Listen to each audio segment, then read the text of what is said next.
The president took his campaign for health care reform to talk radio today, attempting to reassure callers like Joe from Philadelphia that he's not wavering under the angry rhetoric of opponents and falling public support. I'm getting a little ticked off that it feels like the knees are buckling a little bit. I guarantee you, Joe, we are going to get health care reform done.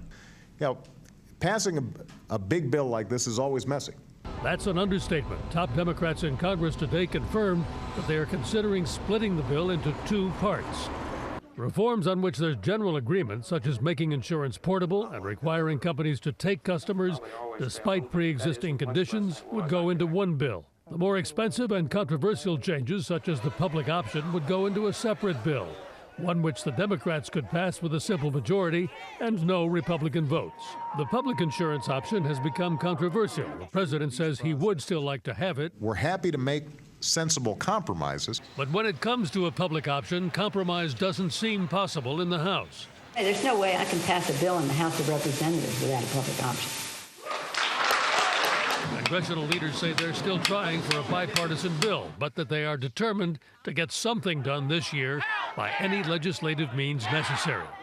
The president seemed to say as much in an internet meeting with some of his most fervent supporters who campaigned for him last year and are now going door to door for health care reform. My obligation to the American people says we're going to get this done one way or another.